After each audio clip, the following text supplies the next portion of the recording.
Ecofictologists, welcome back to my channel. My name is Lovis and we are staying in the celebration of short stories that I began last week. Today I'm going to be reviewing SunVault, which is an anthology of solarpunk and eco-speculation. Before we get into it, I want to give a massive shout out to my patrons. I bought this beautiful book with some of their monthly donations and I really appreciate their support. If you would like to support me as well and help me buy more books like this, then head on over to patreon.com/ecofictology and become a patron. Not only do you buy me books, but you support a marine conservation organization called Love the Oceans, so it's good causes all around. I don't know what the submission call was for SunVault, but I wanted to read a little bit of the editor's note at the beginning, so that gives you an idea of what they were looking for when they put out the call to create this anthology. So the two editors are Phoebe Wagner and Bronte Wieland, and they say, in the fall of 2015, when we first met, we immediately bonded over a love of genre work in all its forms, but something was missing from the work we were reading. While discourse on the environment dominated the media and our thinking, we didn't see these global concerns addressed in the science fiction we were consuming. Often the environment was an antagonist, already destroyed to the point of no return, or simply not a consideration. So we began our search for work that treated the environment as a central concern and attempted to find solutions to environmental needs. We found many burgeoning styles of environmental science fiction, but none fit our sensibilities like solarpunk. The term traces back to a small, inspired Tumblr community around 2014, but the movement has since blossomed. Solarpunk emphasizes innovative interaction with both our communities and our environment, socio-environmental thought and creation, rather than merely surviving in a decaying world, inspire the solarpunk attitude. We wanted a venue where artists of all brands could convene to share their ideas and interpretations of the environment in their communities and beyond. And that's what we hope SunVault, Stories of Solarpunk and Ecospeculation has facilitated. So this anthology doesn't only have short stories in it, it also has some beautiful artwork and it has some poems, so there's a lot of variety and it tries to highlight as much kind of solarpunk art as it can. I don't know about you, but that sounds great, so let's just get right into it.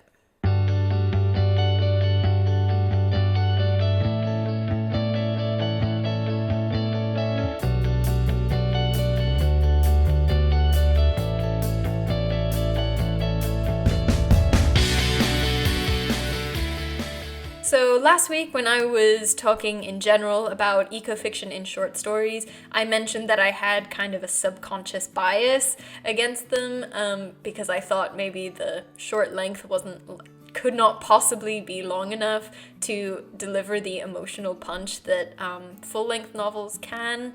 But reading SunVault, it did not take long for me to be proved completely and utterly incorrect. SunVault was the first anthology that I read, and there's a story in there that had me in absolute tatters. I'll talk more about that story in a little bit, but I just wanted to put that up in front there, that this anthology contains stories that makes you feel such a range of emotions and puts my silly preconceptions firmly in their place. And that is definitely what resonated with me the most when I was reading this, is the range of genres and styles and perspectives that you get to experience when you're reading it. My reactions to these stories were all over the shop. Some of them were like, ooh, that's interesting, or, oh, that's really cool, I've never thought about that, or, I did not see that coming, that is completely bonkers.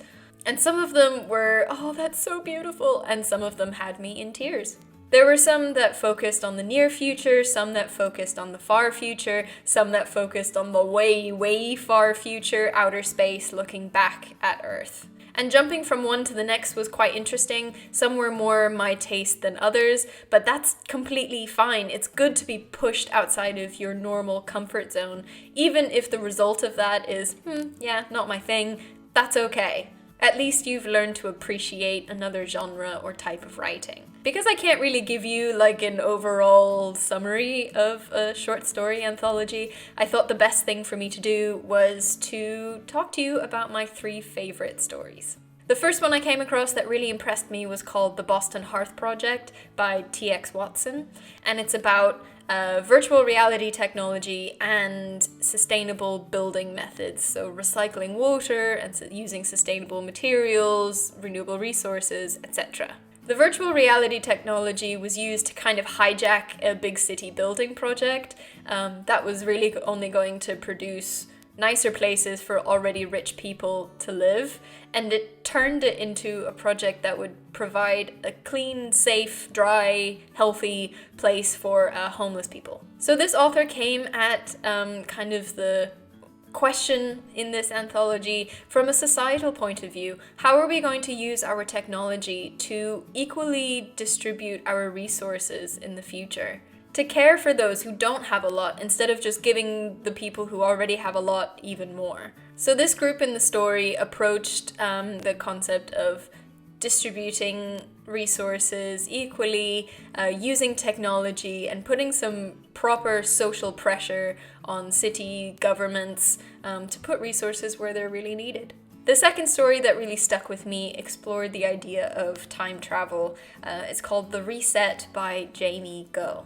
If we could go back 30 years, would we make different decisions? If we could keep all of our memories and therefore know how everything turned out, would we learn from the mistakes that we made, or would our selfishness as a species overwrite everything? And if we went back 30 years, would only positive things happen, or would we see some negative things come out of it as well? Would people still decide to have as many children? Would certain politicians never get into office? And would certain sustainability and environmental protection laws and bills pass sooner so that we maybe could slow the progress, if not completely stop things like climate change?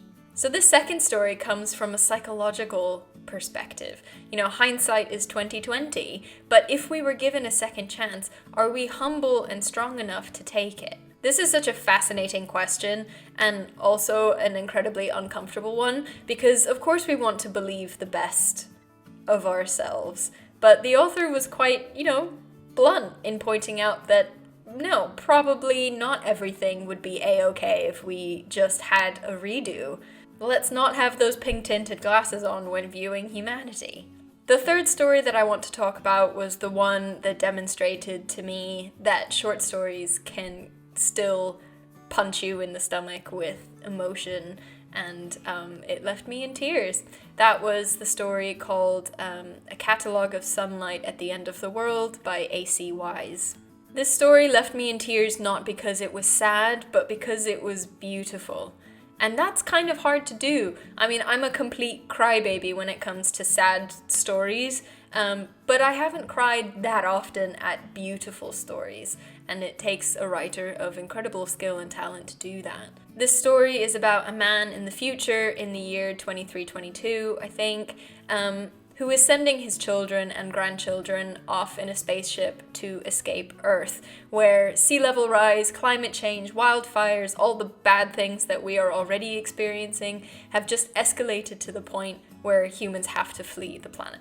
He has decided to stay, but he wants to give his children and grandchildren not only a record of his life with his wife and his family, but also a record of the different types of sunlight that you can experience on Earth, because this is something that they will never experience again. So he relives the biggest moments and the most beautiful moments and the most painful moments of his life, and he describes the type of sunlight that there was on that day. It felt so human and so real, and I was completely invested, and I thought the author did a beautiful job of looking to the future from the perspective of what are we going to lose? If we completely mess up this planet and have to leave, assuming that, technology is at the point where we can do that, what is it that we're going to miss the most? What are our children and grandchildren never going to be able to experience? How do we define our lives while we're still here? And can we take a moment to appreciate the beauty that is around us now, that we are putting in danger? And this author did it so beautifully, and it's almost the last story in the anthology, and I just thought, what a beautiful way to close it out. What a beautiful ending. Okay, so those are my top 3 stories from SunVault, but there is so much more to discover in here. There are stories, there are poems, there is art. I highly recommend this. It's a lovely thing to just read a story before bed from start to finish and kind of wind down, and yeah, I really enjoyed reading this. If you've enjoyed this video, please give it a thumbs up and subscribe to the channel and hit the bell so you get notified every time I post new content. If you want to talk more about ecofiction in all of its forms, long or short, join our Rewilding Our Stories Discord server. The invite link is in the description below. And that's it from me, so I'll see you next week, Ecofictologists.